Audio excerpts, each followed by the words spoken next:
Shabbat Shalom, Shabbat Shalom. which is peace on Yahweh's holy Sabbath day. Welcome to another holy convocation that Yahweh has enjoined unto us here in Stone Mountain, Georgia. We are witnessing a lot of changes that are really happening with the setup of the United States government. They, with the having a person bold enough to say the things that that's being said, it's making people rethink their position, which is a position we never should have had in the first place, believing that we were on equal ground. This whole thing of desegregation was one of the worst things that could have ever happened to us, because instead of having our own people deal with our own people, we desired the things of others, and that has led to where now we are allowing the dictates of other nations, of other ethnicities. They are now dictating how we're able to raise our kids, telling us the Bible says if you spare the rod, you spoil a child. They say if they believe that you have hit that child too hard, that they can arrest you. And the irony is, this is coming from the same people that riddle people's back with leather whips, yet they will lock up somebody else saying that you hit a child too hard. The hypocrisy that comes from America is absolutely amazing. It is amazing. So now we're being told, and we never can tell exactly what they're going to do with the school system. Every couple of years we get another so-called set of rules or mandates that change the education system again, and then a couple of years after that, then they say, okay, well, it was a bad idea. It's amazing how so-called intelligent people keep coming up with bad idea after bad idea. And we have to just understand that these things are being set to make sure that we don't prosper here. So we have to control the way that our kids learn things. But before we get started, brother, would you read the oracles and entreat the angel that stands at the door to come in and sup with us and us with him, that we may make this a holy convocation by the angel's presence. 1 Peter chapter 4, verses 7 through 11. But the end of all things is at hand. Be you therefore sober, and watch unto prayer. And above all things have fervent love among yourselves, for love shall cover the multitude of sins. Use hospitality one to another without grudging. As every man has received the gift, even so minister the same one to another as good stewards of the manifold grace of Elohim. If any man speak, let him speak as the oracles of Elohim. If any man minister, let him do it as of the ability which Elohim gives, that Elohim in all things may be glorified through Yahshua the Mashiach, to whom be praise and dominion forever and ever. Amen. Ephesians chapter 4, verses 29 through chapter 5 and verse 4. Let no corrupt communication proceed out of your mouth, but that which is good to the use of edifying, that it may minister grace unto the hearers.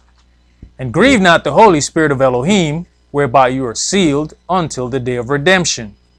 Let all bitterness and wrath and anger and clamor and evil speaking be put away from you with all malice. And be you kind one to another, tender-hearted, forgiving one another, even as Elohim for Yahshua's sake has forgiven you. Be you therefore followers of Elohim, as their children, and walk in love, as the Messiah also have loved us, and has given himself for us, an offering and sacrifice to Elohim for a sweet-smelling savor. But fornication and all uncleanness or covetousness, let it not be once named among you as become saints.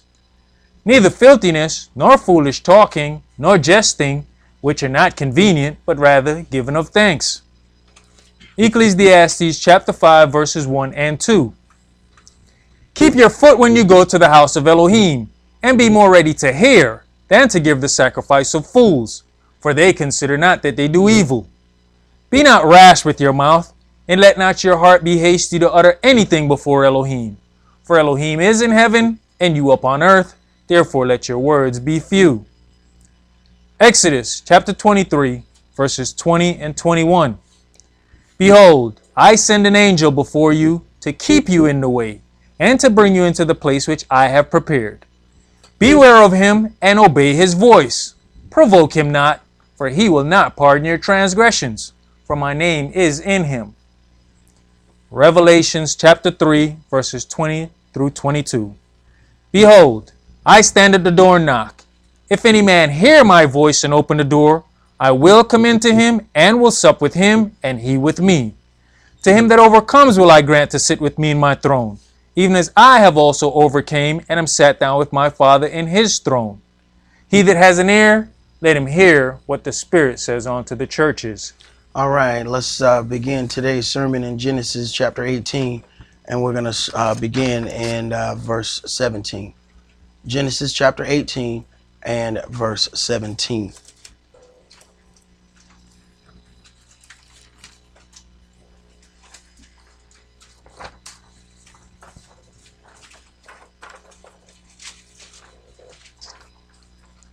Genesis chapter 18 and verse 17. And Yahweh said, Shall I hide from Abraham that thing which I do? Seeing that Abraham shall surely become a great and mighty nation, and all the nations of the earth shall be blessed in him. For I know him, that he will command his children and his household after him, and they shall keep the way of Yahweh, to do justice and judgment.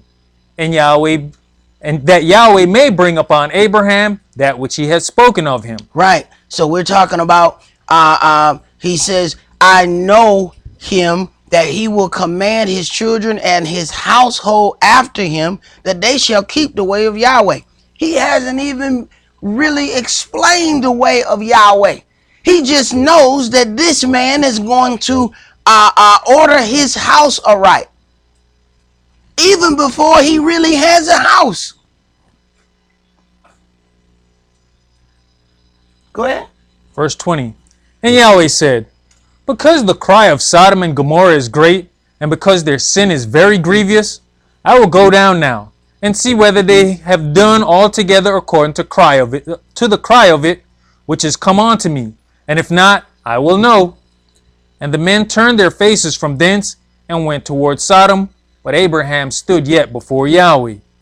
And Abraham drew near, and said, Wilt you also destroy the righteous with the wicked? Now, this whole promise that's being made to Abraham is then connected directly to the destruction of these people. Yet, he is kind of pleading for these people. Go ahead. Verse 24. Peradventure there be 50 righteous within the city. Will you also destroy and not spare the place for the 50 righteous that are therein? That be far from you to do after this manner, to slay the righteous with the wicked, and that the righteous should be as the wicked, that be far from you. Shall not the judge of all the earth do right? Right. Now, so what he's saying, it's got to be some righteous people in there. But see, here's where we don't really understand where the line of righteous lies. If you sit by and say nothing while those things are being done, then you are just as wicked as the people that's doing them. Consent. See, you have agreed to it. So, of course, he don't understand this level of stuff. He just know that he is called to do this thing, but he don't really understand it like that. So he's definitely questioning Yahweh. I mean, sure, you're not going to destroy the wicked with the righteous. Well, how righteous can they be if they walking hand in hand and watch their brother go over there and rob somebody, kill somebody? They don't do it. They stand there and wait for him. All right, you done? All right, now let's keep on walking down the street. No, that ends our walk right there. We can't keep walking together. Go ahead. You know, we've always heard that saying, the good suffer with the bad. Mm-hmm. They take accomplices to jail too. They said, what you do? I ain't do nothing but drive the car. All right, well, you get 10 years. See, he gonna get 15, but you gonna get 10. See, we have people who walk alongside of wickedness and they somehow think that they're innocent. You ain't innocent.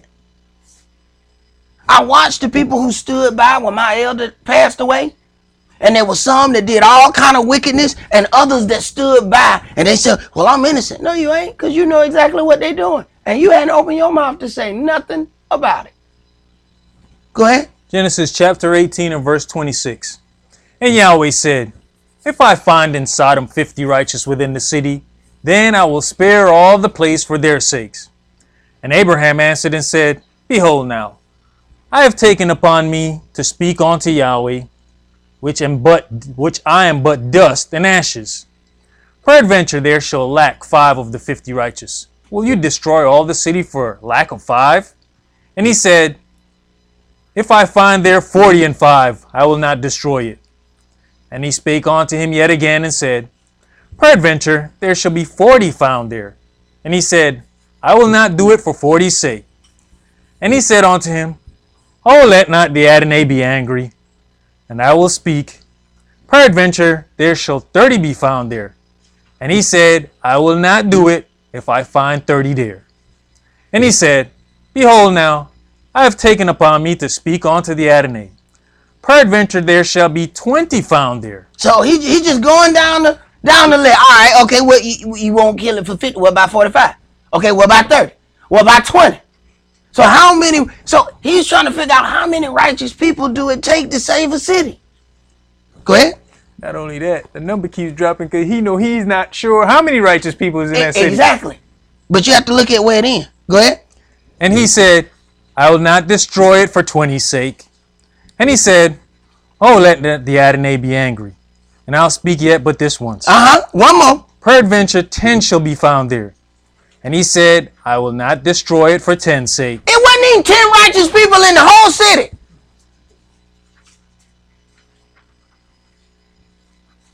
But see, people look at that like, okay, so they all was doing it.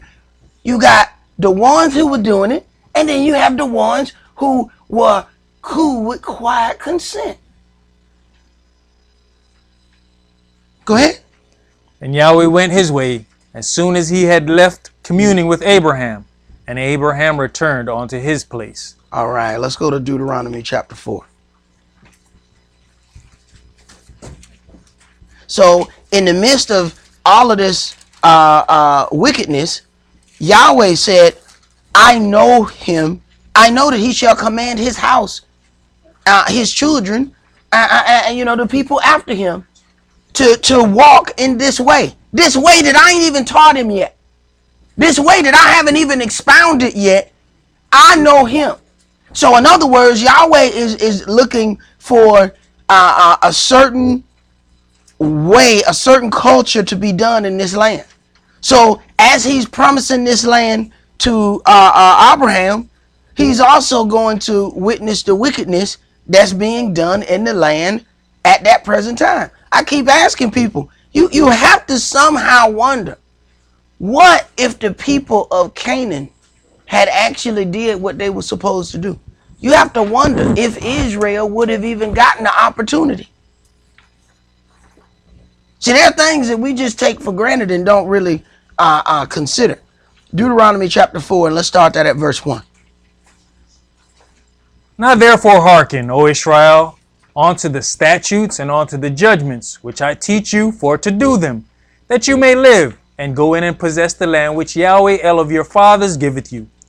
You shall not add unto the word which I command you, neither shall you diminish aught from it, that you may keep the commandments of Yahweh your El, which I command you. This lets you know that Talmud and Mishnah and Gemara and all these things of the Jewish, this lets you know that none of those things can be valid. Yahweh said, you shall not add unto the word which I command you. All of those things are added on books. They are books written by men. They said, oh, these are written by the sages, which are their priests. And then they turn around and say, okay, well, since it's written by them, it's just as good as if God said it himself. And that's blasphemy. So this is why they can't totally deal in the Torah, because the Torah does not verify them. They cannot find themselves in this Torah. They cannot go through Deuteronomy, read the things of Deuteronomy and Leviticus, Numbers, and verify them. So they needed to find or construct another set of guidelines. So now they got all of these rituals that they themselves wrote, set up, and put in their book. Now you got our people going to them, asking them, okay, so how you do this ritual? So how you bring in the Sabbath day? Okay, well, how you do this? Well, show me in the Torah why anybody bringing in the Sabbath. The Sabbath don't need you to do nothing to it. But see, now we're going to them to learn their man-made rituals and believe that they have some kind of authority. They don't have no authority. Go ahead. Deuteronomy chapter 4 and verse 3. Your eyes have seen what Yahweh did because of Baal Peor. For all the men that followed Baal Peor, Yahweh your El has destroyed them from among you. But you that did cleave unto Yahweh your El are alive, every one of you this day. Behold, I have taught you statutes and judgments, even as Yahweh my El commanded me, that you should do so in the land whether you go to possess it. Keep therefore and do them, for this is your wisdom and your understanding in the sight of the nations. No, we think our wisdom and understanding is in getting various college degrees authorized by the Euro Gentiles. Your wisdom and knowledge is in understanding what is set forth by the God of Israel. We think our wisdom and understanding comes from something else. Go ahead. Which shall hear all these statutes and say, surely this great nation is a wise and understanding people. For what nation is there so great, who has Elohim so near unto them, as Yahweh our El is in all things that we call upon him for? And what nation is there so great, that has statutes and judgments so righteous as all this law which I set before you this day? Only take heed to yourselves, and keep your soul diligently, lest you forget the things which your eyes have seen, and lest they depart from your heart all the days of your life. But teach them your sons and your sons' sons. Right, automatically. We are instructed. This is something that you're supposed to teach your sons and your sons' sons. This is something that is supposed to go a oral tradition, written tradition, whichever way this is supposed to happen, you do it. So we find that this is why we have some of these so-called family incentives that come from the government that make sure that the man is completely weakened in the family structure. All of the benefits will be given directly to the woman, and they'll tell her, we'll give you this money, but you can't have no man. Now you keep having kids, but you can't have no man stay there. Go ahead. Verse 10. Especially the day that you stood before Yahweh your El in Horeb, when Yahweh said unto me, gather me the people together, and I'll make them hear my words, that they may learn to fear me all the days that they shall live upon the earth, and that they may teach their children. Right. This is one of the things specifically that we're supposed to talk to our children about. This day that Yahweh stood before Israel, Israel got to receive these things so that Israel would learn to fear Yahweh. See, you learn to fear when you see the great power that is before you. See, this is why some people don't fear Yahweh. He hadn't showed them his power. This is why some people, can come to Holy Convocation like they showing up at the McDonald's drive-thru. It don't mean nothing to them. Yahweh hadn't showed them his power. But when he reach out and touch them one time, they're going to learn how to act. Go ahead. Verse 11. And you came near and stood under the mountain, and the mountain burnt with fire unto the midst of heaven, with darkness, clouds, and thick darkness. And Yahweh spake unto you out of the midst of the fire. You heard the voice of the words, but saw no similitude. Only you heard a voice. Right. But now we let the Euro Gentiles give us all of these images. We saw no manner of similitude. We saw no image. Yet all of these kids are going to school. And if they're going to school, they're learning images. Right now, they're giving them all these little fat Santa Claus pictures and all of these things. They got to color reindeer. If they go into school, they going to teach you their images. And our kids need to be prepared for when they see those images. Go ahead. Verse 13. And he declared unto you his covenant, which he commanded you to perform, even 10 commandments. And he wrote them upon 2 tables of stone. Mm-hmm. And Yahweh commanded me at that time to teach you statutes and judgments, that you might do them in the land whether you go over to possess it. Take you therefore good heed unto yourselves, for you saw no manner of similitude on the day that Yahweh spake unto you in Horeb out of the midst of the fire, lest you corrupt yourselves, and make you a graven image, the similitude of any figure, the likeness of male or female, the likeness of any beast that is on the earth, the likeness of any winged fowl that flieth in the air, the likeness of anything that creepeth on the ground, the likeness of any fish that is in the waters beneath the earth. And lest you lift up your eyes unto heaven, and when you see the sun, and the moon, and the stars, even all the host of heaven, should you be driven to worship them and serve them, which Yahweh your El has divided unto all nations under the whole heaven. Right, and a lot of people are worshiping those and have no idea that that's what they're doing. The nations have put their things together, looking at the stars and how they align, and imagine certain images in the sky, and then worship accordingly. Go ahead. Deuteronomy chapter 4 and verse 20. But Yahweh has taken you and brought you forth out of the iron furnace, even out of Egypt, to be unto him a people of inheritance, as you are this day. Furthermore, Yahweh was angry with me for your sakes, and sware that I should not go over Jordan, and that I should not go in unto that good land, which Yahweh your El giveth you for an inheritance. But I must die in this land.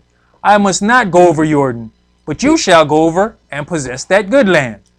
Take heed unto yourselves, lest you forget the covenant of Yahweh your El, which he made with you, and make you a graven image, or the likeness of anything which Yahweh your El has forbidden you. For Yahweh your El is a consuming fire, even a jealous El. When you shall beget children, and children's children, and you shall have remained long in the land, and shall corrupt yourselves, and make a graven image, or the likeness of anything, and shall do evil in the sight of Yahweh your El, to provoke him to anger, I call heaven and earth to witness against you this day, that you shall soon utterly perish from off the land, whereunto you go over Jordan to possess it. You shall not prolong your days upon it, but shall utterly be destroyed. And Yahweh shall scatter you among the nations, and you shall be left few in number among the heathen, where the Yahweh shall lead you. And this is why in all of the places where we have been scattered, that they have that term minority. Because Yahweh said, no. I'm going to scatter you all over the place, but I'm going to leave you so small in number that you're not going to be able to take over the place where you end up. See, if all of us end up in one place, we'd end up taking over that place. Those things have happened before. So Yahweh said, not this time. I'm going to spread you out thin. So whereas it might be a lot of y'all, but all y'all not going to be in that one place. Go ahead. Verse 28. And there you shall serve gods, the work of men's hands, wood and stone, which neither see, nor hear, nor eat, nor smell. Right. And the two biggest religions that have us is Christianity, that wood, and Islam, that worship the asteroid or the rock that fell from heaven. So their holy site is the dome of the rock. So you have the wood and the stone, and that is what primarily is eating our people up. Those two so-called religions. Go ahead. Verse 29. But if from thence you shall seek Yahweh your El, you shall find him, if you seek him with all your heart and with all your soul. When you are in tribulation, and all these things are come upon you, even in the latter days, if you turn to Yahweh your El, and shall be obedient unto his voice, for Yahweh your El is a merciful El. He will not forsake you, neither destroy you, nor forget the covenant of your fathers which he sware unto them. Right. Verse 30, when you are in tribulation and all these things will come upon you, even in the latter days, if you turn to Yahweh and shall be obedient unto his voice. See, a lot of times we do things and we cause extra hardship on ourselves because of what we do once the problem happens. Yahweh is a merciful Elohim. All we have to do is Israel up. Admit what you've done and try to make a better path, and Yahweh is merciful. But what we do when we get caught doing something stupid is we do something even more stupid by start making excuses for the stupid. Then here come the lies. Now we gonna hide how much of the stupid we really did. Like you can hide that from Yahweh. And you're not going to be able to hide it from his servants either. Because Yahweh going to make sure his servants know exactly what they need to know. So you have put on your best lie suit. And Yahweh going to make sure him and his servants going to be able to see right through it. Go ahead. For ask now of the days that are past, which were before you, since the day that Elohim created man upon the earth, and asked from the one side of heaven unto the other, whether there has been any such thing as this great thing is, or has been heard like it. Did ever people hear the voice of El speaking out of the midst of the fire, as you have heard and lived? Or has Elohim essayed to go and take him a nation from the midst of another nation, by temptations, by signs, and by wonders, and by war, and by a mighty hand, and by a stretched out arm, and by great terrors, according to all that Yahweh your El did for you in Egypt before your eyes? And this, as it is written, you shall go into Egypt again. And how he's talking about bringing the children of Israel out of another nation. See, this is one of those things that the Ish tried to do in coming so-called out of Germany. The problem is all of them came out of one place, and they're all Europeans. See, if you read this book, you understand that, wait a minute, this don't fit. How y'all come out of one place? The children of Israel have been scattered to many places. So this is why he's going to have this battle of Armageddon, and all the nations got to come up, because every last one of them played a part in this evil here. You either had the financiers of the slave trade, or you had people who actually were involved in it, people who gave ships for it. Yahweh gonna get them all, so they can hide and run and duck for cover. They can do whatever they want. You're not gonna fool Yahweh. Go ahead. Deuteronomy chapter 4 and verse 35. Unto you it was showed that you might know that Yahweh he is El. There is none else beside him. Out of heaven he made you to hear his voice, that he might instruct you. And upon earth he showed you his great fire, and you heard his words out of the midst of the fire. Right. So Israel are his witnesses. This is what Yahweh said. So ain't no such thing as a Jehovah's Witness. Ain't no such thing. Israel is Yahweh's witness. So when somebody come up to you and they talking about I'm a Jehovah's Witness, what did you see? A witness saw something. You wasn't standing at the mount. You didn't come and receive anything. What did you witness? Go ahead. Verse 37. And because he loved your fathers, therefore he chose their seed after them, and brought you out in the sight with his mighty power out of Egypt, to drive out nations from before you greater and mightier than you are. Right. See, to drive out this thing that we have to go through, all of these people that think they're going to get ready by, buying up and loading up on weaponry. Hey, man, the weapons of our warfare are not carnal. And let me tell you something. These Euro Gentiles got bullets that go around corners. Brothers ain't got nothing like that. So if you trying to out weaponry these people, you done started 200 years too late. Because they've been loading up ammunition for generations. I went to a Gentile house. He tried to sell me a thing to repack bullets. I said, man, what the hell is that? So you take the shells and you repackage the bullets, and then you clamp down and you make new bullets out of the old ones. I said, now that's pretty interesting right there. Now why the hell you got that? That's just normal stuff for him to have. He's just got a bullet repacking thing sitting in his garage. And we think we're going to go against these people with our 2 9mm. And your daddy little rusty shotgun. Yahweh gave you the right to fight for your land. Newsflash. This not your land. Go ahead. Verse 38. To drive out nations from before you greater and mightier than you are, to bring you in, to give you their land for an inheritance, as it is this day. Know therefore this day, and consider it in your heart, that Yahweh, He is El in heaven above, and upon the earth beneath. There is none else. You shall keep therefore His statutes and His commandments, which I command you this day, that it may go well with you, and with your children after you, and that you may prolong your days upon the earth, which Yahweh your El giveth you forever. Then Moshe severed 3 cities on this side Jordan toward the sun rising. All right, let's go to chapter 6.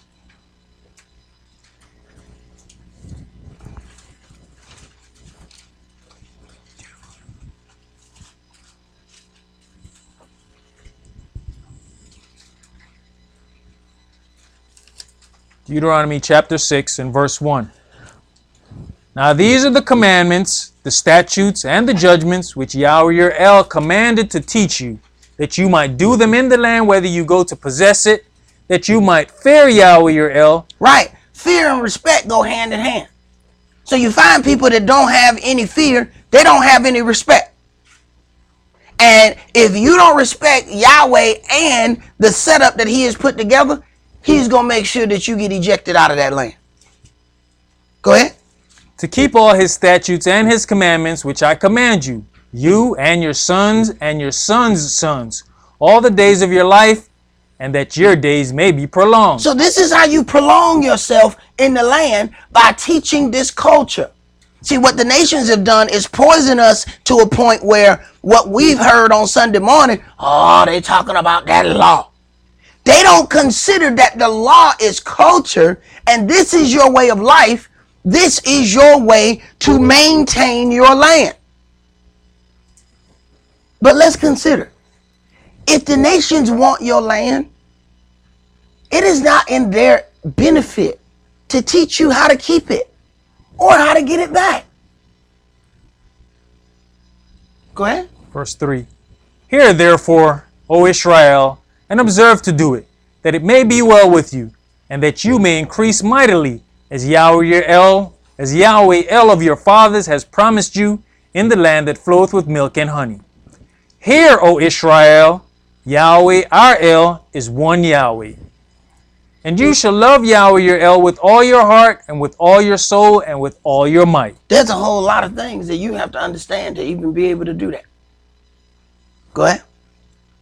And these words which I command you this day shall be in your heart, and you shall teach them diligently unto your children, and shall talk of them when you sit down in your house, and when you walketh by the way, and when you lieth down, and when you rise up. In other words, your kids ought to get tired of you talking about, man, how many times you gonna tell me about this Bible, man?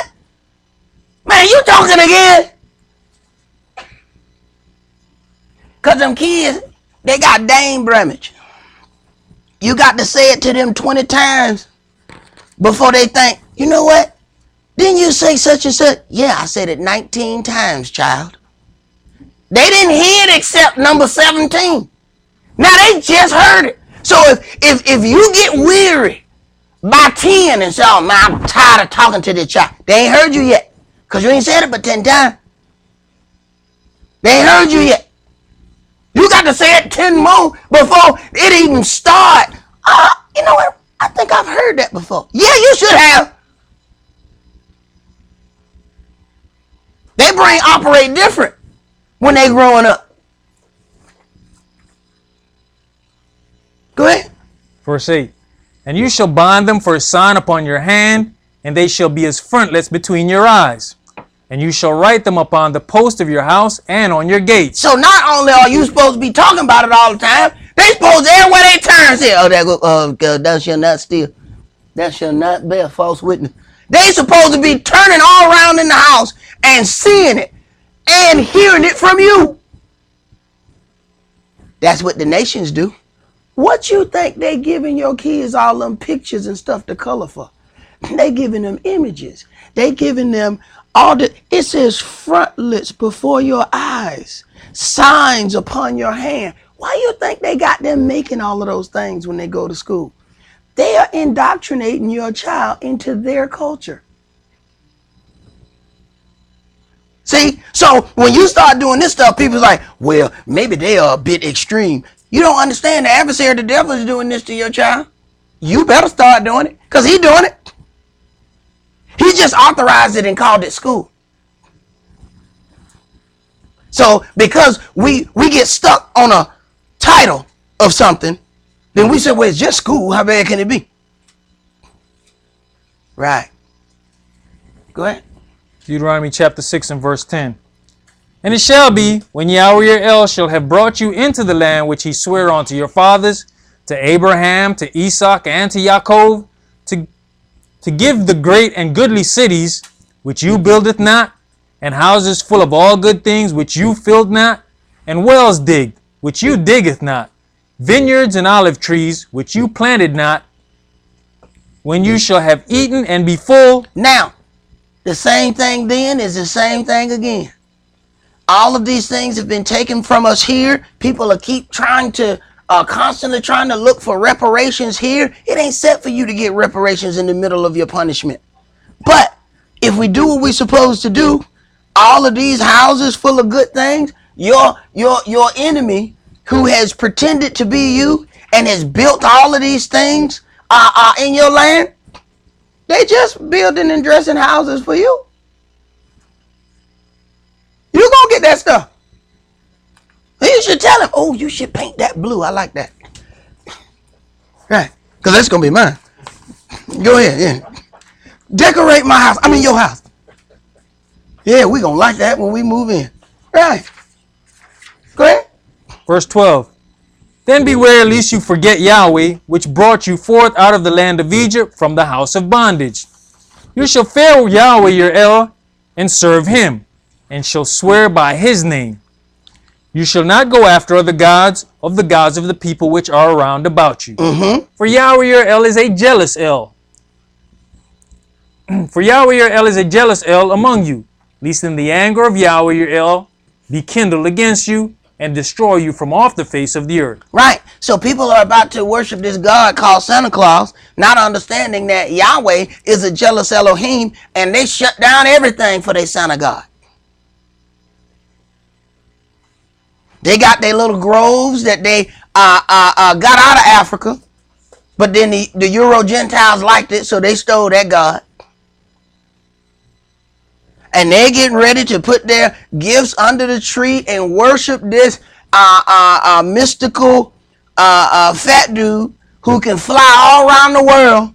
And one night, he knows who's been good or bad. He's got to be a God to know that. And he can go in anybody's house and drop off whatever he need to drop off. He go in folk house that ain't even got chimneys. I used to ask that question when I was like, wait a minute, there ain't no fireplace in here. And ain't no whole bunch of houses in the hood had no fireplace. So we're trying to figure out how he getting in here.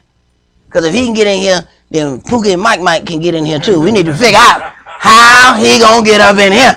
Because if Pookie and Mike figure out how he getting in here, we're in trouble. Because they gonna steal everything. Right. Go ahead. Verse 16. You shall not tempt Yahweh your El as you tempted him in Mesa. You shall diligently keep the commandments of Yahweh your El, and his testimonies and his statutes, which he has commanded you. And you shall do that which is right and good in the sight of Yahweh, that it may be well with you, and that you may go in and possess the good land which Yahweh sware unto your fathers, to cast out all your enemies from before you, as Yahweh hath spoken. And when your son asks you in time to come, saying, what mean the testimonies and the statutes and the judgments which Yahweh our El has commanded you? Then you shall say unto your son, we were Pharaoh's bondmen in Egypt, and Yahweh brought us out of Egypt with a mighty hand. And Yahweh showed signs and wonders, great and sore, upon Egypt, upon Pharaoh, and upon all his household before our eyes.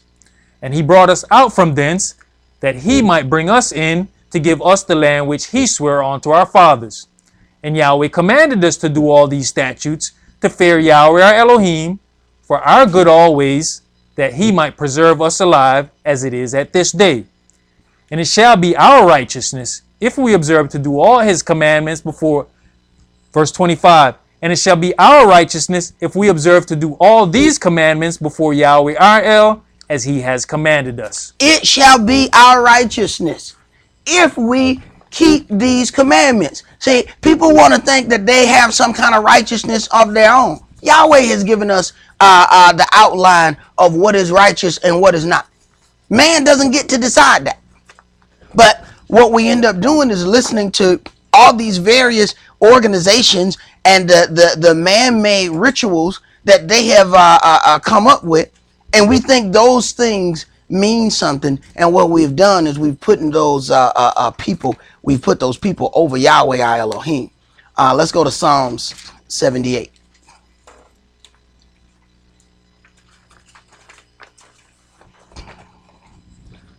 Psalm chapter 78, and we're going to read verses 1 through 7.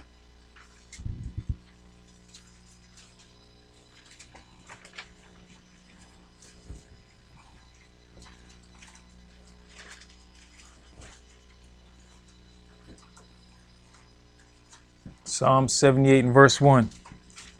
Give ear, O my people, to my law. Incline your ears to the words of my mouth. I will open my mouth in a parable. I will utter dark sayings of old, which we have heard and known, and our fathers have told us. We have heard and known, and our fathers have told us.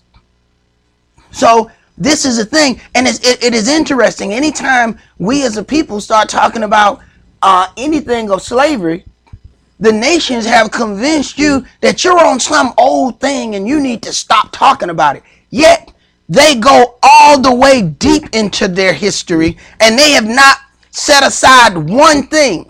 But we have allowed people to make us believe that if we are actually dealing and teaching our culture, that we somehow are dealing with some kind of hatred. That's a trick of the devil. That they can turn around and teach all their history. You can hear about the Holocaust every day, and the numbers keep growing. It was 10,000 people, 20,000, 30, 40, 50, 70, 80,000 people, a million people, 2 million people. Why did the number keep growing? There wasn't even that many people. They got more people than was alive. Then now that them number of people get killed. Well, it shouldn't be but 2 of y'all then. If that many people were killed, it should be 2 of y'all left. Nobody stops them from telling their story. Nobody accuses them of being racist when they tell their story. And we got images. We are inundated with images of our suffering here. And we didn't even take the pictures. The Gentiles took the pictures.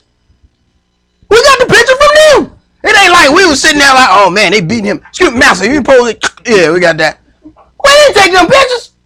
They took them pictures because they was just that bold as they hung a man and then sitting there posing under the dangling body.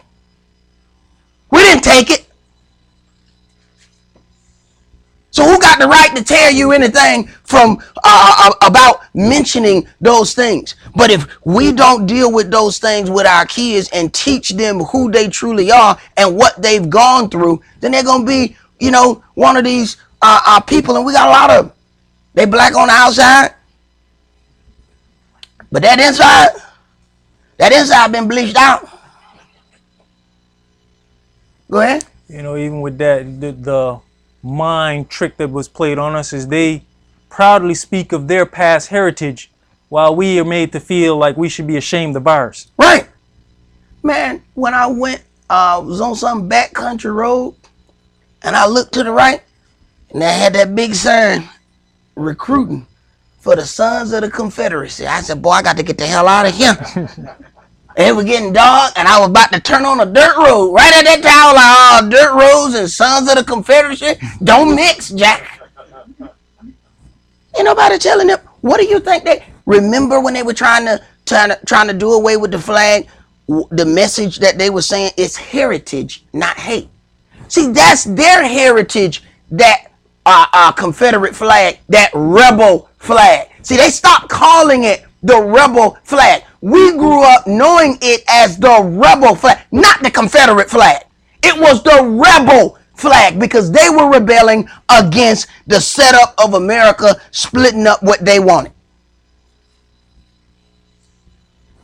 Nobody has knocked down any of those organizations. I go farther down south, I see billboards of them recruiting. They're still teaching their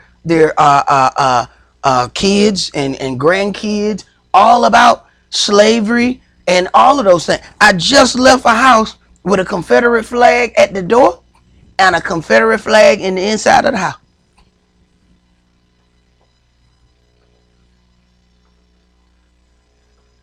So all of them still teach their history, and understand their history is connected with your suffering. Go ahead. Psalms chapter 78 and verse 4. We will not hide them from their children, showing to the generation to come the praises of Yahweh and his strength and his wonderful works that he has done. For he established a testimony in Yaakov and appointed a law in Israel, which he commanded our fathers, that they should make them known to their children, that the generation to come might know them, even the children which should be born, who should arise and declare them to their children, that they might set their hope in Elohim, and not forget the works of Elohim, but keep his commandments. Keeping these commandments is connected to each one of these things. Let's go to Exodus chapter 20. See, these are things. We have all these forums and people keep talking about us getting shot down in the street and all the problems we have.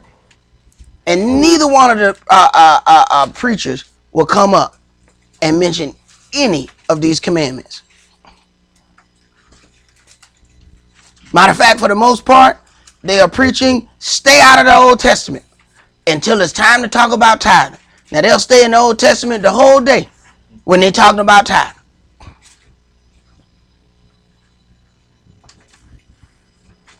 And people love to have this on. Exodus 20, and let's read verses 1 through 20. And Elohim spake all these words, saying, I am Yahweh your El, which have brought you out of the land of Egypt, out of the house of bondage. You shall have no other gods before me. Right. As we have read, Yahweh is a jealous Elohim. Go ahead. You shall not make unto you any graven image, or any likeness of anything that is in heaven above, or that is in the earth beneath, or that is in the water under the earth. You shall not bow down yourselves to them, nor serve them, for I, Yahweh your El, am a jealous El. Right. And they finna put those gifts under that tree, and then they finna bow down to it. Even though they're going to fill the room full of gifts, they're going to put gifts under that tree that you can't get those gifts out until everybody in the family is there. So everybody have to have their opportunity to walk up and bow down to that tree. One by one, everybody has at least one gift under that tree so that one by one they can come up and bow down to it and have no idea that's what they're doing. See, the adversary of the devil it doesn't matter to him if you are worshiping out of ignorance. He doesn't care about how he gets you to go against Yahweh. If he got to trick you, pay you, it don't matter. Now, the leaders of these organizations, they know exactly what's going on. It's the followers that are in these places that don't have a clue. And when you start telling the truth about the matter, they will have a problem with you. Go ahead. Visiting the lawlessness of the fathers upon the children unto the third and fourth generation of them that hate me, and showing mercy unto thousands of them that love me and keep my commandments. Love me and keep my commandments. See, people are connected to all this mushy thing when they see love. But see, there's a certain thing that love does. Love me and keep my commandments. Go ahead. You shall not take the name of Yahweh your El in vain, for Yahweh will not hold him guiltless that taketh his name in vain. Remember the Sabbath day to keep it holy. 6 days shall you labor and do all your work. But the seventh day is the Sabbath of Yahweh your Elohim. In it you shall not do any work, you, nor your son, nor your daughter, your manservant, nor your maidservant, nor your cattle, nor your stranger that is within your gates. Right. See, when people turn around and try to tell you and explain to you about worshiping on Sunday, they claim that this has something to do with the day of resurrection. Yahweh already had a holy day set in the beginning for the resurrection of Christ. There's Passover, then begins the first day of Feast of Unleavened Bread. The very second day of Feast of Unleavened Bread is first fruits. You read Corinthians, he was raised first fruits unto men. He was raised as first fruits on first fruits. So them saying, oh, well, see, that's why we have Resurrection Sunday. You a lie and the truth ain't in you. That does not fit what is in here. The makeup of the Sabbath has nothing to do with that. The makeup of the Sabbath has something to do with the days of creation and the days that Yahweh rested. What does that have anything to do about resurrection? The two of those are two completely different subjects. But if you don't know no better, you will let some so-called educated person tell you anything. See, because they got a PhD behind their name, we want to accept the lie. And then when we hear a lot of people tell the lie, we figure, well, the lie must be real. Look how many people done told it. Go ahead. Verse 11. For in 6 days Yahweh made heaven and earth, the sea, and all that in them is, and rested the seventh day. Wherefore Yahweh blessed the Sabbath day and hallowed it. Right. This was about his creation. This has nothing to do with the resurrection whatsoever. Go ahead. Honor your father and your mother, that your days may be long upon the land which Yahweh your El giveth you. Right. I'm going to honor my father and mother, but I ain't going to worship they pagan gods. I ain't going to help you participate in worshiping your pagan god. I can't drop off your ham. I can't pick up your tree. I can't go get none of your decorations.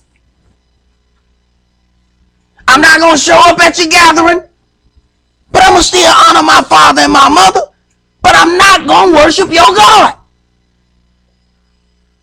Don't get it twisted. Honoring your father and your mother and worshiping their pagan gods, that ain't the same thing. Go ahead. Thou shalt not kill. Thou shalt not commit adultery. Thou shalt not steal. Thou shalt not bear false witness against your neighbor. Thou shalt not covet your neighbor's house. Thou shalt not covet your neighbor's wife, nor his manservant, nor his maidservant, nor his ox, nor his ass, nor anything that is your neighbor's. Right. It's a way that Yahweh has put a barrier in there. First of all, he goes first and says, you shall not steal in verse 15. Then in verse 17, you shall not covet your neighbor's house or anything that is your neighbor. Before you steal, you covet it. Coveting is a desire for something that don't belong to you. Every person, before they have stolen, coveted first. Because they first looked at something that didn't belong to them and said, man, that'll look good on me. Look at that. That is wonderful. I must have that. Then they stole it. So when the person steals, they think they have committed one sin. No, boo-boo, you on number two. Because you first was desiring somebody else's stuff. You trying somebody else's stuff on. Look at how this fit me. Oh my goodness. Oh my goodness. Have you seen this on me? You need to put that down. That's not your stuff. See, that's step number one of stealing. And trying it on. seeing how somebody else's stuff feel on their skin. Right? Right? You already guilty. See, that's that speed bump. Yahweh give you a speed bump. All right, now. All right, that's a speed bump. You hit that speed bump. You need to know, hey, you about to get yourself in trouble. Coveting or hitting that speed bump of coveting should help you not go to the next step of stealing. If you chastise yourself of the coveting, then you never get to the point of stealing. See, stealing, there is a mandate that you have to restore all of those things that you have stolen. I ain't found no mandate for coveting. So if you're able to keep yourself, then you get to turn back from coveting. You don't get to turn back from stealing. Go ahead. Exodus chapter 20 and verse 18. And all the people saw the thunderings and the lightnings and the noise of the trumpet and the mountain smoking. And when the people saw it, they removed and stood afar off. And they said unto Moshe, Speak you with us, and we will hear. But let not Elohim speak with us, lest we die. Right. And so it is with Israel. They want to hear the word from who they want to hear the word from. That's why we getting poisoned now. Because we want to hear the word. We want to pick who we going to hear the word from. Not who Yahweh has picked to deliver the word. We want to pick. That's why we allow so many misteachings to come forward. But then eventually, after they have asked him to be the representative, all they did was turn around and put all that hatred on him. Got mad at him like he was the one saying it. Man, y'all ask me. Focus your anger at the right place. Don't say you angry with me. Go ahead, man up, and say who you really mad at. Tell Yahweh about it. But it's much easier to say that you're angry with that man, that you got a problem with that man, than to admit that you got a problem with Yahweh's law, that you got a problem with Yahweh's ordination of things, that you have a problem the way Yahweh has set forth righteousness. See, people ain't bold enough to do that. So they'll come in and say, well, I got a problem with that priest. Or I got a problem with that deacon. Or I got a problem with that such and such. No, you got a problem with Yahweh. That's what you got a problem with. Go ahead. Verse 20. And Moshe said unto the people, Fear not, for El is come to prove you, and that his fear may be before your faces, that you sin not. All right, let's go to 1 John chapter 2.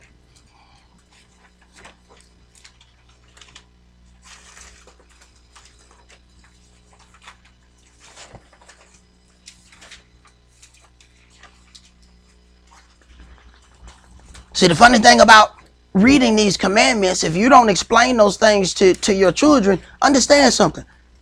Many a Sunday keeping people have these commandments on their wall and have no idea that they're breaking the fourth one every week.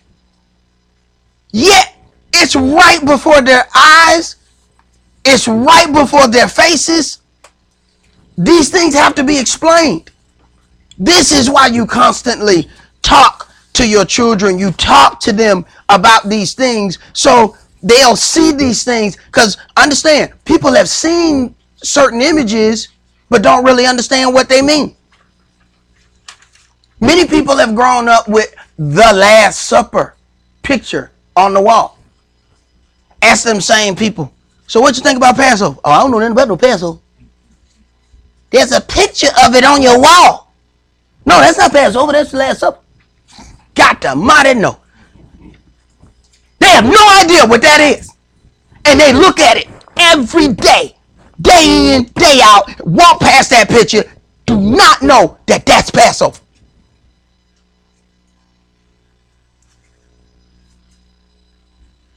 First John chapter 2, and let's start that at verse 1. My little children, these things write I unto you, that you sin not. And if any man sin, we have an advocate with the Father, Yahshua the Anointed One, the righteous. And he is the propitiation for our sins, and not for ours only, but also for the sins of the whole world. And hereby we do know that we know him if we keep his commandments. If we keep his commandments, we know him. So all that, you ain't going to shout your way to the kingdom. You ain't going to glory yourself to the kingdom. You're going to walk your way into the kingdom. And Yahweh, it is written, he going to cut off all things that offend. Go ahead. He that says, I know him, and keeps not his commandments, is a liar, and the truth is not in him. But whoso keeps his word, in him verily is the love of Elohim perfected. Hereby know we that we are in him.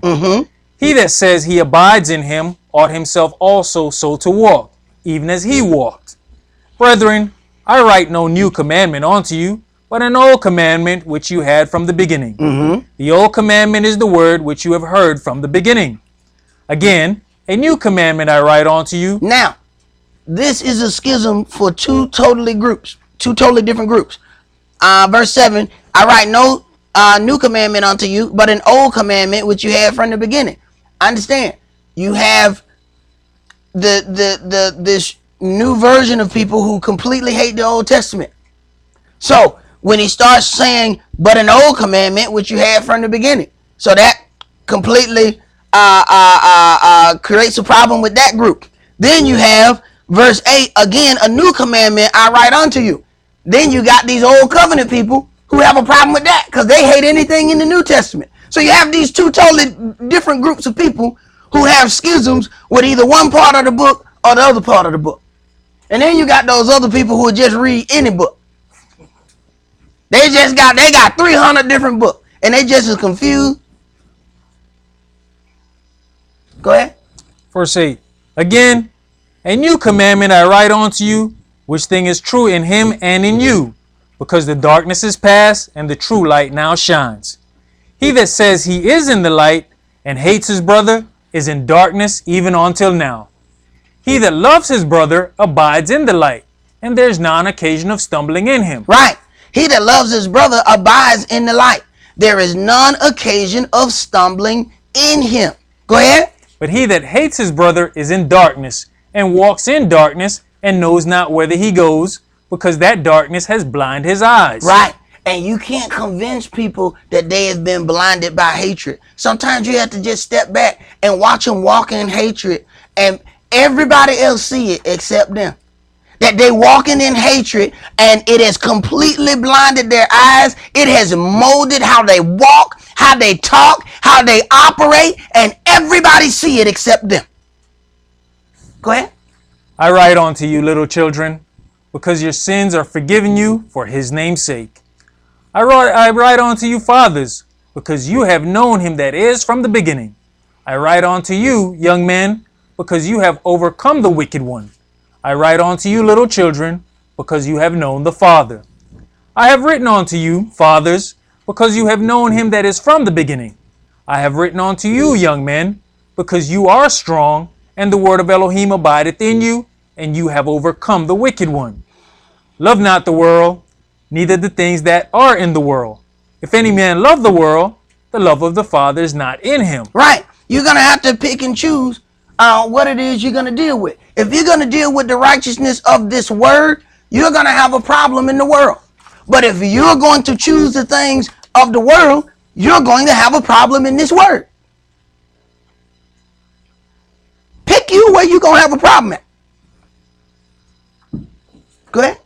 For all that is in the world, the lust of the flesh, and the lust of the eyes, and the pride of life, is not of the Father, but is of the world. Right. This is why you can't tell people nothing.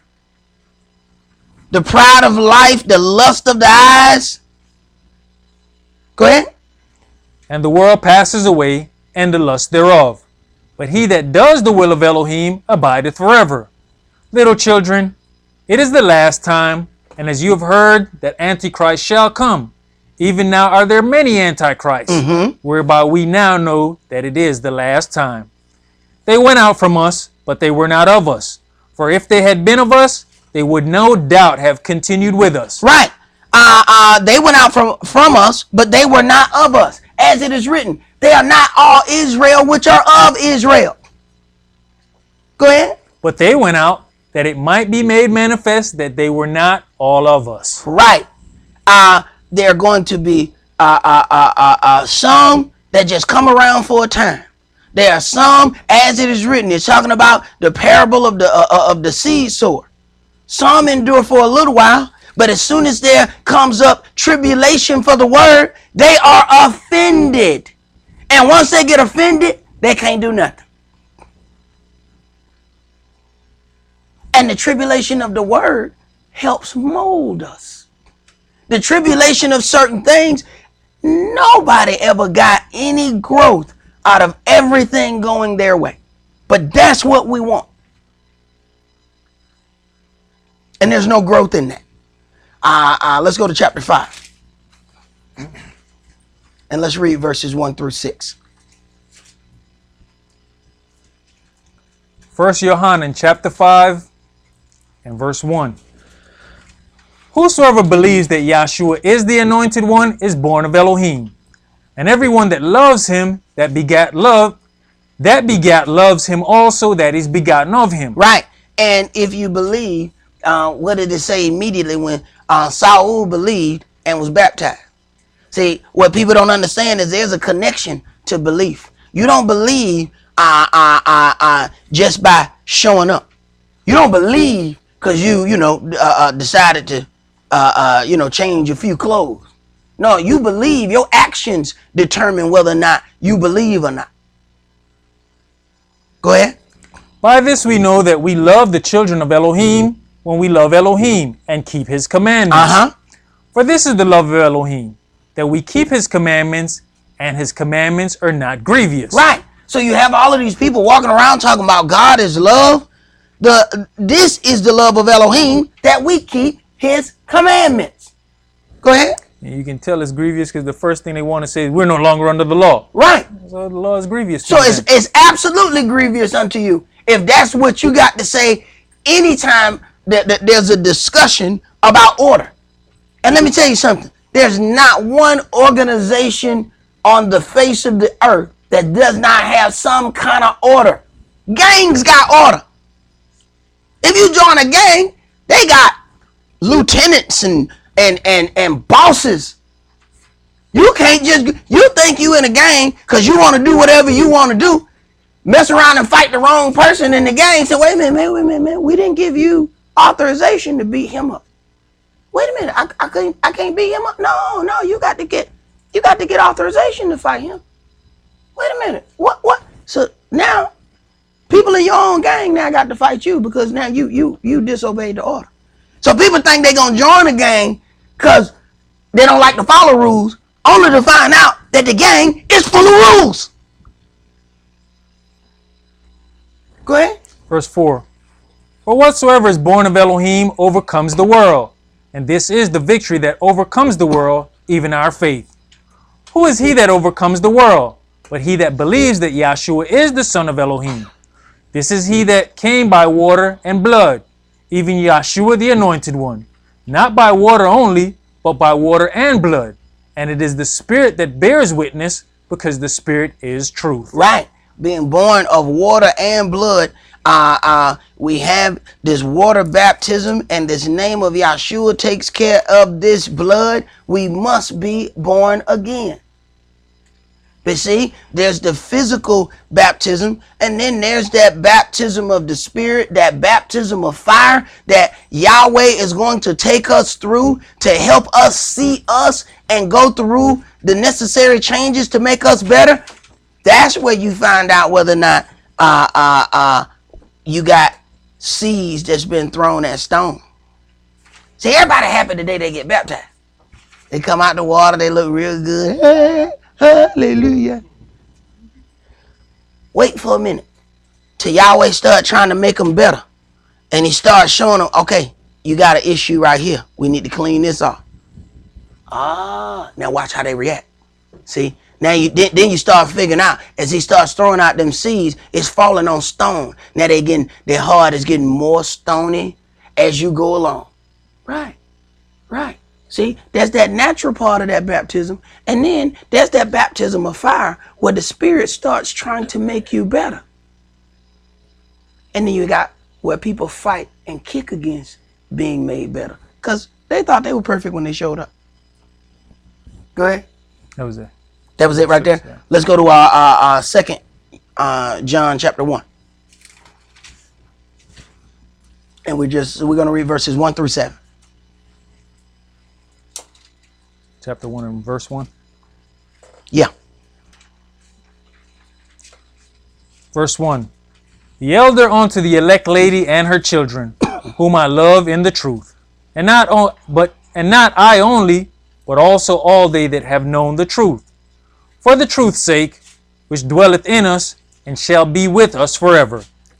Grace be with you, mercy and peace, from Elohim the Father, and from the Adonai Yahshua the Messiah, the Son of the Father, in truth and love. I rejoice greatly that I found of your children walking in the truth, as we have received a commandment from the Father. Mm-hmm. And now I beseech you, lady, not as though I wrote a new commandment unto you, but that which we had from the beginning, that we love one another. Right. And when it gets right down to it, we see that can we love one another, not when everything going our way. Can we love one another when things are not going our way? This is how you see the true manner of people. And what happens is we'll see that happen with one individual and think, well, that ain't got nothing to do with me. Later on, you find that there's some problems and then it affects you. There's a reason why. My elder used to say, you know people by working with them. See, you work with them and you see how they handle themselves in situations and you start seeing some things. Go ahead. And this is love, that we walk after his commandments. This is the commandment, that, as you have heard from the beginning, you should walk in it. For many deceivers are entered into the world, who confess not that Yahshua the Messiah is come in flesh. This is a deceiver and an antichrist. And there are many antichrists. Let's go to Proverbs chapter 22.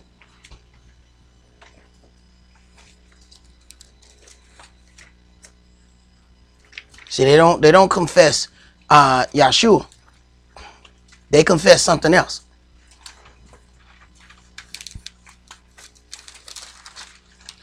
And somehow it has been believed that this thing that they confess does not have any rules.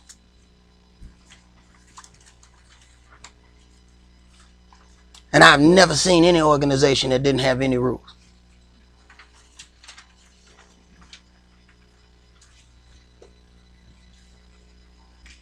Proverbs chapter 22, and let's start that at verse 1. A good name is rather to be chosen than great riches. Right, and you get your good name by what you do.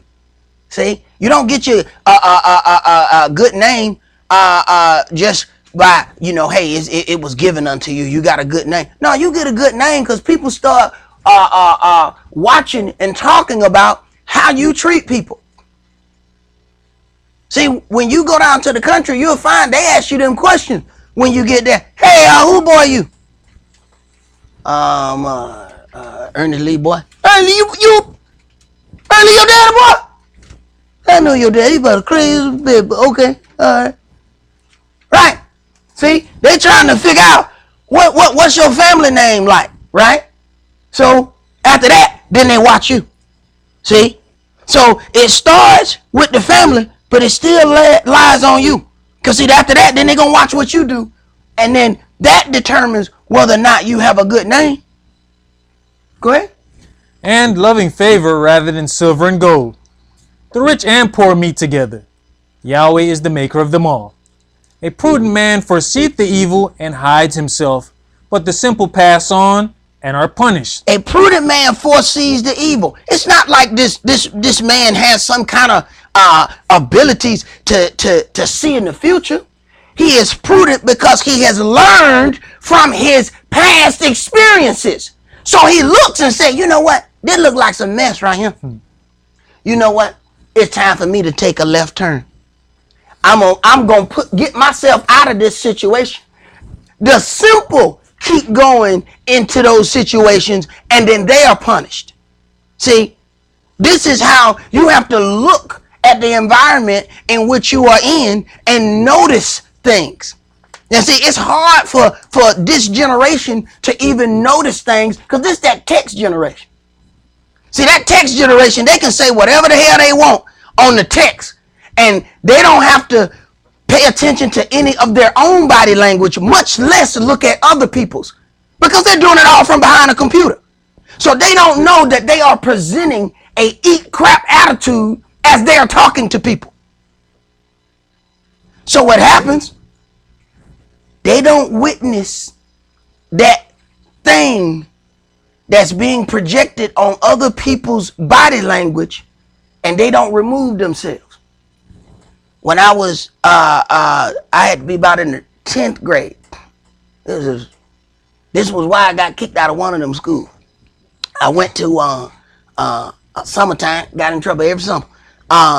Went to the mall. Dude across the street said, "Man, come go to the mall with me." I knew he was an old low down dude, but I ain't had nothing to do. So I went to the mall with Mr. Lowdown. Okay, the prudent man foresees the evil. Now, situation and circumstances help you to be prudent. We standing at the mall. Now, this is the part that my fair weather friend forgot to tell me. He had just went into a little hood apartments and put a gun in one of them dudes' face, and it was right by the mall. You never go into the mall if you had a problem with the people who live right beside the mall. That's what he was asking. That's what he was. See, I was his backup. See, he was using me and I ain't know it. So I go. Next thing you know, two dudes show up. I said, "Man, them two dudes are looking at us like we done jumped on their little sister or something." "Ah, man, don't mess with them. Man, I ain't studying them, dude." Prudent man foresees the evil. This is my beginning of prudence. All right. So then two more dudes show up. I said, "Man, them two dudes is looking at us strange too." "Man, I ain't studying them dudes, man. They ain't nobody." All right. Then 6 more dudes walked up. I said, "Hold on, bro. It's 10 dudes over there, man, and they all looking at us like we done raped their little sister." He said, "Oh, man, we should go." "Man, we should have left 8 dudes ago." But see, I'm asking him. I'm talking, see, the prudent man don't ask nobody else. He witnesses the body language of people. See, the text generation don't witness body language. Now, I'm new at this at that time, so I witnessed it, but I didn't do nothing about it. Okay, so by this time, it's 10 dudes, and they all looking at us crazy. They like, "Well, we finna kill these." Fair weather friend, I said, "Man, 10 dudes over here, we should leave." I said, "What?" I turn around, I look at the 10 dudes, I look back this way, and all I see is the back of my friend's head. He done took off running. I had to take that whooping by myself. I didn't even know them dudes, man. The prudent man foresees the evil and removes himself. The simple pass on and are punished. What happened this summertime? School starts. The lead dude who led this 10-man butt whooping that I took then transfers to my school. I said, "I've gotten a gift from the butt whooping gods. I'm finna tear this cat up." So there it is. Boom. I breaks this guy's nose. I'm kicked out. He kicked out. All because of some crap that I did in the summer, going with somebody I shouldn't have been going with, and deciding that I'm not going to pay attention to the body language. They didn't say nothing to me, but their body language said absolutely nothing but deceit and ill will. You better notice what you are surrounded by. Sometimes y'all got to put them damn phones down so you can see what a face look like. Go ahead. You know, brother, another thing is, and you've said it oftentimes, we're in training right now. If you don't start to learn body language when you get out into the wilderness, you're going to be in trouble. Right. Because you're going to be there with all manner of people. Right. All different types of people. And you ain't going to be, "I think they look angry." Holler back. Text. That ain't going to work. "Hello, my brother. Are you angry?" Are you about to killeth me? Right. Read, man. Proverbs chapter 22 and verse 4. By humility and the fear of Yahweh are riches and honor in life. Thorns and snares are in the way of the froward. He that does keep his soul shall be far from them. Train up a child in the way that he should go, and when he is old, he will not depart from it. Train up a child in the way that he should go. When he is old, he will not depart from it. Now, it's a gray area in there. I'm going to go ahead and warn y'all now. You train up a child, that don't mean that when he young, he's still going to do that. It said when he is old, he will not depart from it. So, you got to keep talking. They're not going to hear you. But you keep talking anyway. Now, if you one of them people that's trying to be your child friend, you ain't cut out for this job. You ain't got no business with children. Because they're not going to like you while you're doing this job. So if you want a friend, you need to go get on some kind of dating website or something like that. If you're going to be a parent, you got to understand there are times that they're not going to like you. Because you're going to have to say some things that they don't like, that they don't want to hear. And when they first get grown, they're not listening to you. It's going to have to take a time. And then they start replaying back those things that were said. Then they go in the way that they were raised. See, this is a real clock in type of job. This is a career here. This ain't no part-time job if you plan on raising up a child in the way that they should go. It's going to take a minute. Go ahead. Verse 7. The rich rules over the poor, and the borrower is servant to the lender. He that sows lawlessness shall reap vanity, and the rod of his anger shall fail. He that has a bountiful eye shall be blessed, for he gives of his bread to the poor. Cast out the scorner, and contention shall go out. Yes, strife and reproach shall cease. Man, this right here is true on two levels. Cast out the scorner, and the contention shall cease. Man, I remember we had a brother in here, and every week we was having contentions. It was all kind of issues every week. It was a mess. And as soon as that brother was gone, it was peace in here. It was peace in every corner of the way. But that other thing is true on the opposite side. You might see people having arguments and schism with one another. It say cast out the scorner, and the contention shall cease. So what you do is you say, all right. You grab one of them and say, you stand over here. Now people don't get it.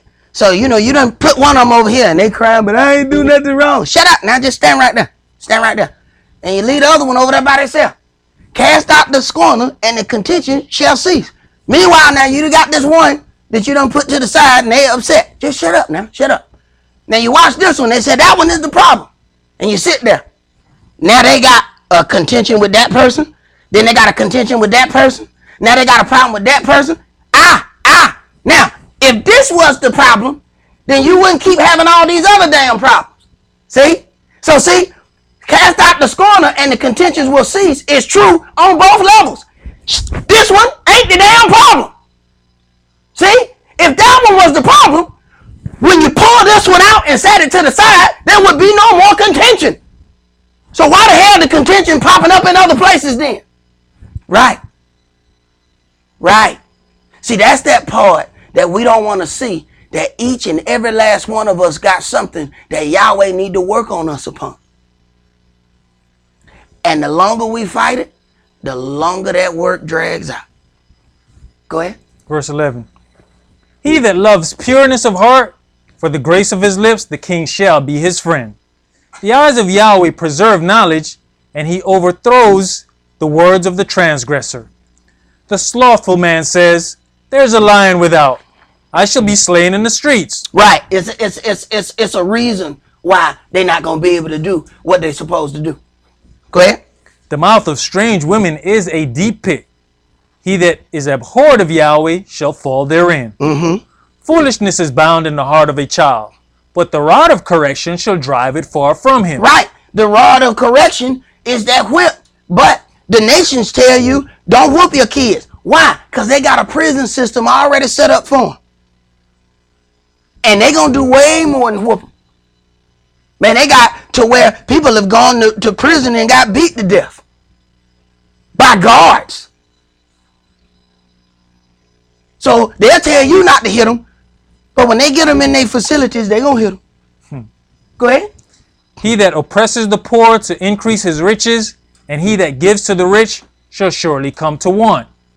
Bow down your ear, and hear the words of the wise, and apply your heart unto my knowledge. For it is a pleasant thing if you keep them within you. They shall withal be fitted in your lips. That your trust may be in Yahweh, I have made known to you this day, even to you. I have not written to you excellent things in counsels and knowledge, that I might make you know the certainty of the words of truth. All right, let's go to Luke chapter 12.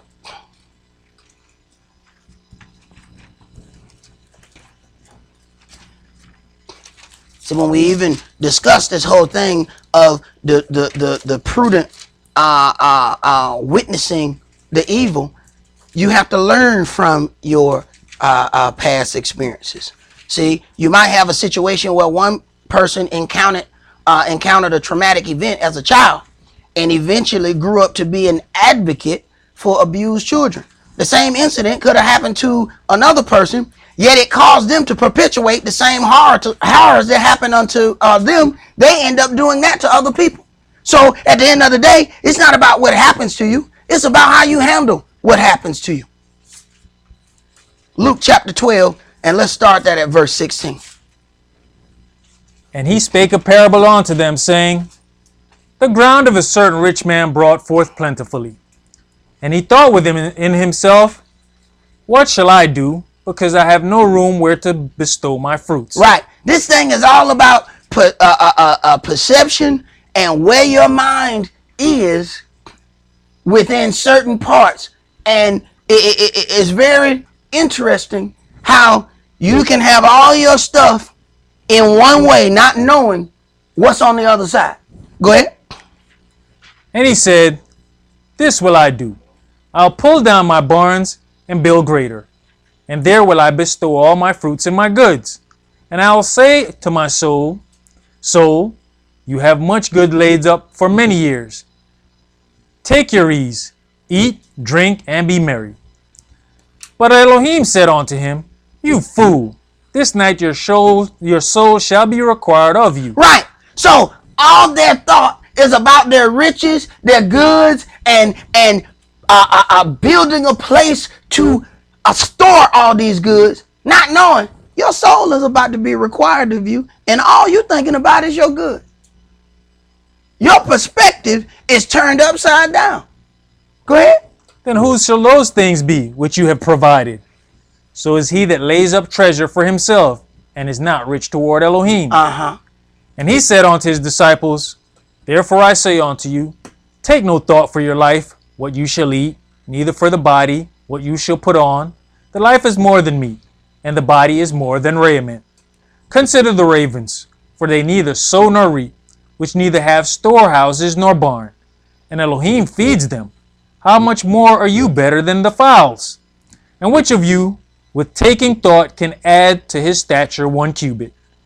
If you then be not able to do that thing which is least, why take you thought for the rest? Consider the lilies, how they grow.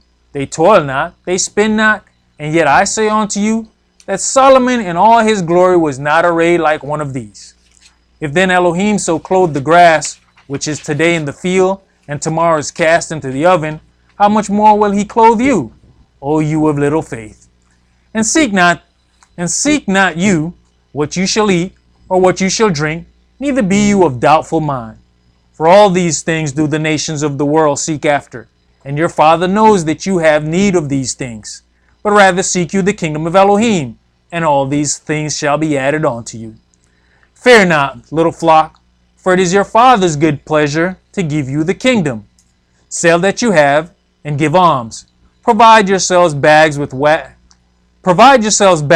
wax not old, a treasure in the heavens that faileth not, where no thief approaches, neither moth corrupts. Jump to verse 42. And the Adonai said, Who then is that faithful and wise steward, who his master shall make ruler over his household, to give them their portion of meat in due season. Blessed is that servant whom his master, when he comes, shall find so doing. Of a truth I say unto you, that he will make him ruler over all that he has. Right. If he is faithful in the things that he's supposed to be doing in the first place. Go ahead. But and if that servant say in his heart, my master delayeth his coming. Right. This is how some people act on their job. You know, they'll work. Is the boss coming? Is the boss coming? Then they start working. Go ahead. And shall begin to beat the menservants and maidservants, and to eat and drink and be drunken. The master of that servant will come in a day when he looks not for him. Right. The same thing our bosses and supervisors do when they know somebody is messing around. They sneak back around the back way so they can watch and see what's going on. Go ahead.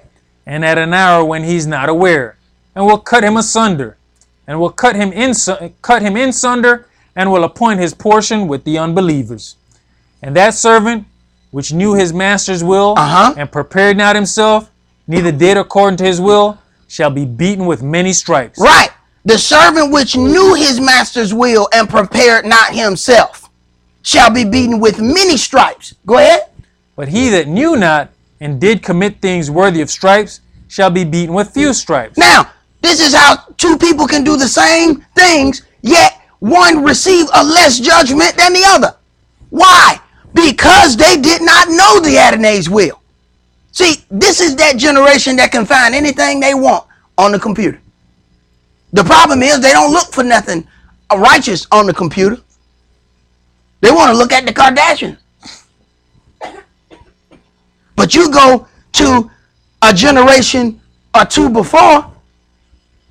I mean, my grandmother had a fourth grade education. How much opportunity of learning was available in those generations? Don't think you're going to get the same judgment as them. They didn't have the opportunity to learn the truth. They're not going to be judged according to the same judgment that you're going to get. You don't get to go in there and claim ignorance. Well, I didn't know. Man, you have a computer. Matter of fact, you done had 6 tablets, ain't you? And you got a tablet. You got Wi-Fi on that tablet. You been going on the internet, ain't you? You ain't gonna have no excuse to stand before Yahweh your Elohim talking about I didn't know. All of those things are made available to you. Those other generations didn't have all of that opportunity. So don't think they getting the same judgment that you getting. You having the opportunity to know, you're going to be beaten with many more stripes than them. Go ahead. For unto whomsoever much is given, of him shall be much required. And to whom men have committed much, of him they will ask the more. All right, let's go to Isaiah chapter 66.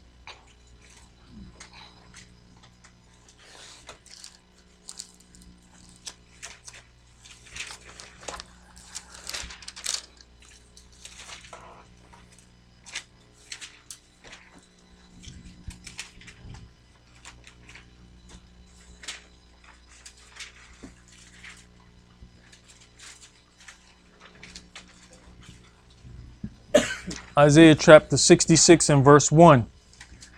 Thus saith Yahweh, the heaven is my throne, and the earth is my footstool.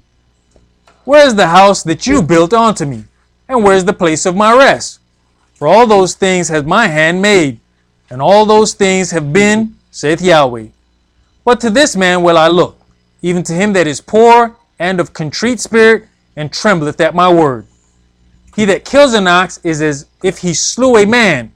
He that sacrificed a lamb, as if he cut off a dog's neck. He that offers an oblation, as if he offered swine's blood. He that burns incense, as if he blessed an idol. Yes, they have chosen their own ways, and their soul delights in their abominations. I also will choose their delusions. I will choose their delusions. So they actually believe the mess. So he gonna give them mess. See, this is what my teacher used to say all the time. Be careful, Yahweh will deceive you. You come half cocked, that's how he gonna appear to you. And you gonna believe that you are in the right place, that you doing absolutely right. Because you come to him with a forward heart, and that's how he gonna show himself to you. And people going to do some evil and swear down Yahweh directed them to do that evil. Go ahead. And will bring their fears upon them. Because when I called, none did answer. When I spake, they did not hear. But they did evil before mine eyes, and chose that in which I delighted not. Hear the word of Yahweh, you that tremble at his word. Your brethren that hated you, that cast you out for my name's sake, said, let Yahweh be glorified. But he shall appear to your joy, and they shall be ashamed. Right. They are going to be ashamed when Yahweh shows exactly who his true children are. Jump to verse 17. They that sanctify themselves and purify themselves in the gardens behind one tree in the midst, eating swine's flesh, and the abomination, and the mouse shall be consumed together, saith Yahweh. Right. So you got all of these people who swear how much they love the Lord come out and then eat them a pork sandwich. And Yahweh said, y'all gonna die together. It's hard for them to see, wait, so I'm gonna die just because I eat pork? Yeah, he got dietary law. See, we accepted that lie that everything's nailed to the cross, not understanding that there's dietary law, moral law, and sacrificial law. You have this thing, and he's talking about they eat swine's flesh, the abomination, and the mouse. And we know, you can watch it on television, man. They got shows where these people cook everything. They eat anything. And every part of the pig they eat. Pig is in all of the worship practices of the Euro Gentiles. They finna have 3 different kinds of ham at these Christmas celebrations that's about to take place. Go ahead. Verse 18. For I know their works and their thoughts. It shall come that I will gather all nations and tongues. I will gather all nations and tongues, which is nations and languages. Go ahead. And they shall come and see my glory.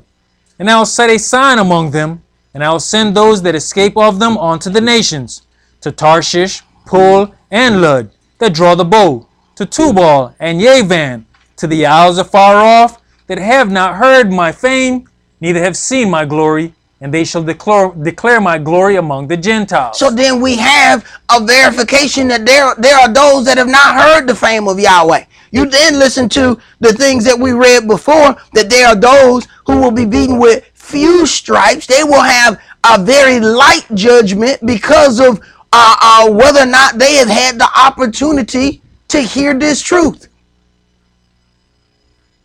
So you have the stubborn and self-will who come and hear the word, but they're not going to let the word deal with them. Every day, every teaching, they are getting themselves deeper into judgment because Yahweh know that they have heard and had the opportunity to hear the truth, but have decided not to do anything with it. Their judgment gets worse and worse and worse. Go ahead. Verse 20. And they shall bring all your brethren for an offering unto Yahweh out of all nations upon horses, and in chariots, and in litters, and upon mules, and upon swift beasts, to my holy mountain Jerusalem, saith Yahweh. As the children of Israel bring an offering in a clean vessel into the house of Yahweh.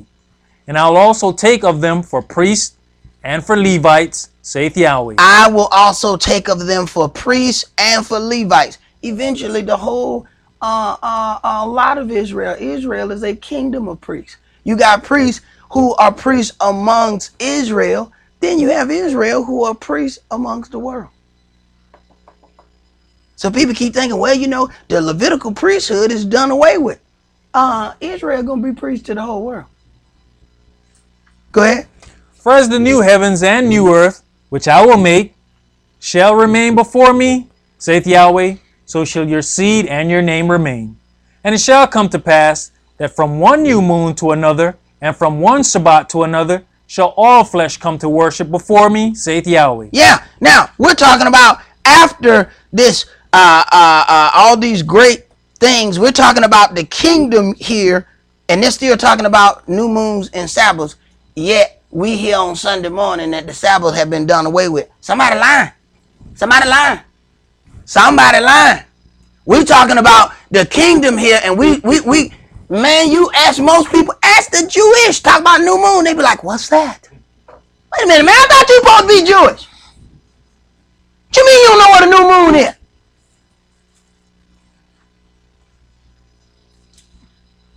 We're talking in the kingdom, and we're still talking about this Sabbath being in effect. Go ahead. And they shall go forth and look upon the carcass of the men that have transgressed against me. For their worm shall not die, neither shall their fire be quenched, and they shall be an abhorring unto all flesh. All right, let's go to Genesis chapter 2.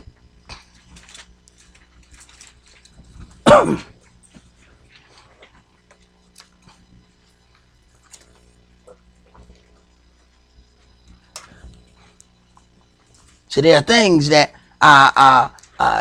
we're going to have to reiterate and teach our kids, because whether you know it or not, if your kids are going to these schools, there are things that they are learning that you are not aware of. There's indoctrination that's going on that you are not aware of. Genesis chapter 2, and let's read verses 18 through 25. And Yahweh said, it is not good that the man should be alone. I'll make him and help me for him. Right. Now, you got people completely confused about how this thing is supposed to go. Yahweh was the one that said it's not good for the man to be alone. I will make and help me for him. You got men that say they don't need no woman. Then you got the independent woman who said they don't need a man. They done forgot what they were created for. And everybody trying to find a way to get around the setup. Yahweh has created the woman for the man, but then you got these new generation of people that say, I don't need no woman, so they fill their life full of vices. Brothers drinking and smoking themselves to death. Man, I'm getting over a cold. I'm taking cough syrup. It's fools out here drinking cough syrup so they can get high. Likely to wind up in some kind of coma. You dudes is drinking cough syrup. Then we got other parts that's smoking this GMO weed, whatever that is they smoking. That stuff not regular. That's not the stuff that our grandfathers dealt with. Now they smoking some stuff that's like one step before crack. 2 days later, they still have a stupid disposition on their face. They can't follow simple instruction. Put this down right there. They go and put it down in the kitchen. Did you not hear me say put it down right here? Right. That's not regular stuff. I don't know what the hell that is. But see, they trying to kill us with this stuff, and we don't understand what's going on. But that helps us get around, the setup of things. Having all these vices. See, it says, let a man drink and forget his problems. That's just for that day. You're going to wake up, your problem going to still be there. You probably didn't go nowhere because you got drunk. And you just forgot them for that little window. Okay? Go ahead. Verse 19. And out of the ground Yahweh formed every beast of the field and every fowl of the air, and brought them unto Adam to see what he would call them. And whatsoever Adam called every living creature, that was the name thereof. And Adam gave names to all cattle, and to the fowl of the air, and to every beast of the field. But for Adam there was not found an helpmeet for him. And Yahweh caused a deep sleep to fall upon Adam, and he slept. And he took one of his ribs, and closed up the flesh instead thereof. And the rib which Yahweh had taken from man, made he a woman, and brought her unto Adam. And Adam said, this is now bone of my bones, and flesh of my flesh. She shall be called woman, because she was taken out of man. Therefore shall a man leave his father and his mother, and shall cleave unto his wife, and they shall be one flesh. Right. When you have situations like this sometimes pushes and forces that growth. And what happens is people are not dealing with those things right. You leave your father and your mother and cleave unto your wife. These are things that forces that growth, and a lot of people can't do it. They're ready to be married but still want to be clinging to their mother and father. They want to have a relationship but don't really understand what that means. Go ahead. And they were both naked, the man and his wife, and were not ashamed. Right. Let's go to 2 Corinthians chapter 6.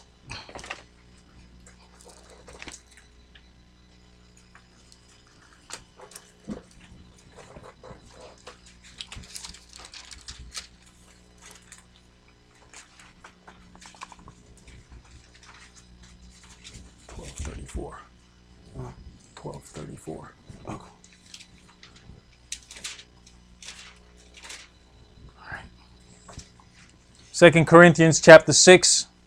And we're going to start at verse 14. Verse 14. Be you not unequally yoked together with unbelievers? For what fellowship has righteousness with unrighteousness?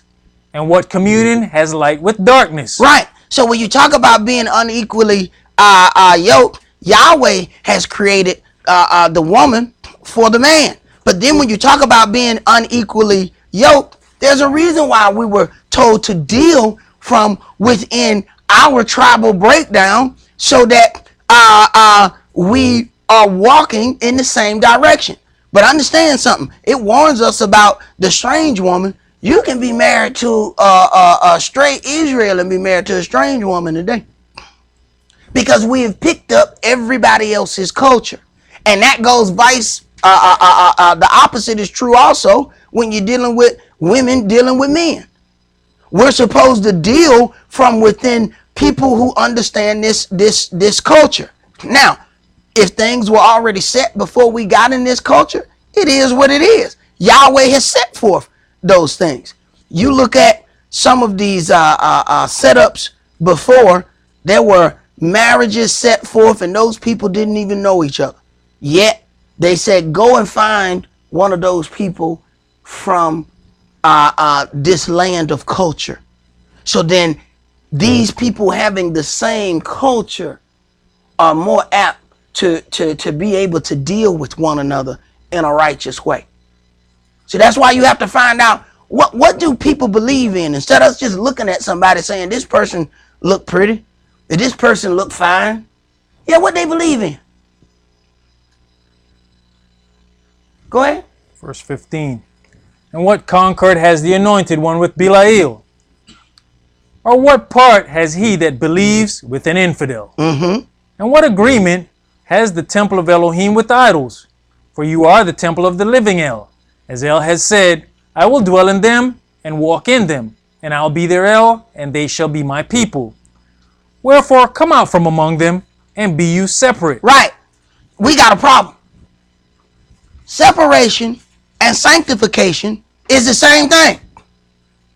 But we want to be sanctified, but we don't want to be separated. Huh? If sanctified means being set apart, be you separate from the world. We want to be separated from the world, but be with the world at the same time. Yeah, that's some schizophrenia right there. You got that spiritual schizophrenia. That ain't gonna work. Yahweh ain't nothing like them. Yahweh, I'm finna go with them. Wait a minute. How long, man? You got to figure out what manner of person you gonna be. Go ahead. Saith the Adonai, and touch not the unclean thing, and I will receive you.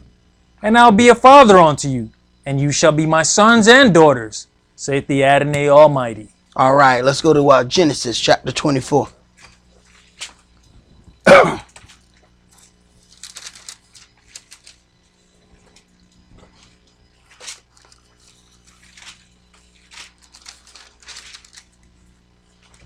Genesis chapter 24, and let's read verses 1 through 8.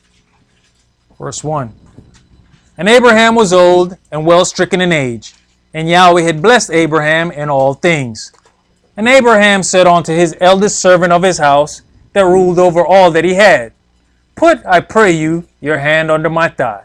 And I'll make you swear by Yahweh, the El of heaven and the El of the earth, that you shall not take a wife unto my son of the daughters of the Canaanites, among whom I dwell. But you shall go unto my country, and to my kindred, and take a wife unto my son Esau. And the servant said unto him, Peradventure the women will not be willing to follow me unto this land.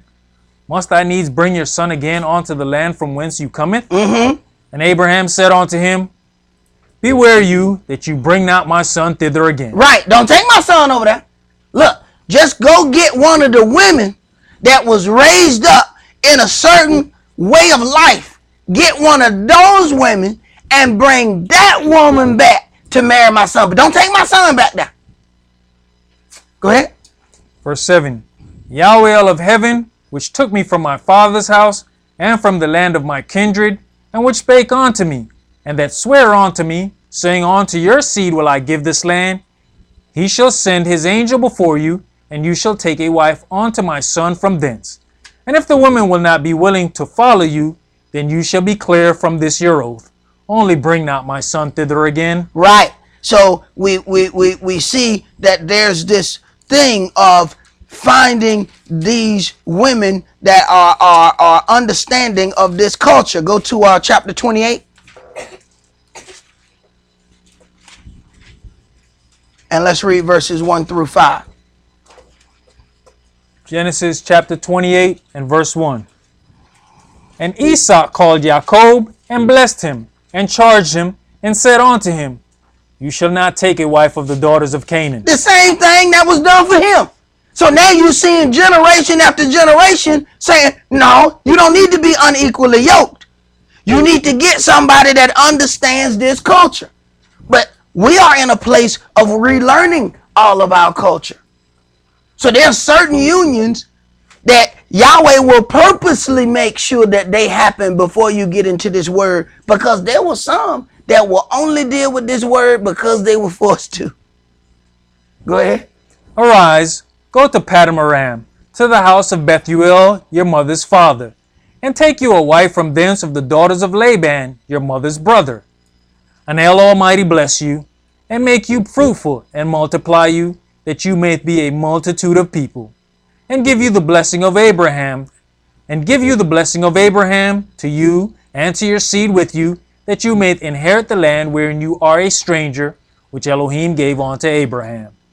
And Esau sent away Jacob, and he went to Padamaram unto Laban, son of Bethuel the Syrian, the brother of Rebekah, Jacob and Esau's mother. Right. So then we see that even when we go through the thing of reading the attributes of each one of the tribes of Israel, understand that there are different attributes of those tribes. So then you talk about the different attributes of the various nations. And then when we start trying to mix those things, you have to understand there's certain attributes that don't mix well together. So we start trying to intermingle different ethnicities, and some of those attributes don't sit well on each other at all. They absolutely clash against one another. You know, you can't be a fireman and an arsonist at the same time. That ain't gonna work. You won't start the fire, then you want to run down there and put it out. What's wrong with that dude? Them different attributes fighting against each other. See? And each ethnicity got their certain ways of doing things. Israel operates a certain way. You find Euro-Gentiles don't operate that way. You find Chinese people do certain things. You find other people do something else. Well, you have to be careful trying to mix those attributes, and sometimes those things don't click right, and it ends up being a schism. Yahweh already warned us about that, and what ends up happening is we end up neglecting our culture as those various attributes don't mix right. And Yahweh not going to give us any pass by when it comes down to that, because he's already warned us about those things. But that's all that we're going to do for today. Remember the Sabbath to keep it holy. Shabbat shalom. Shabbat shalom.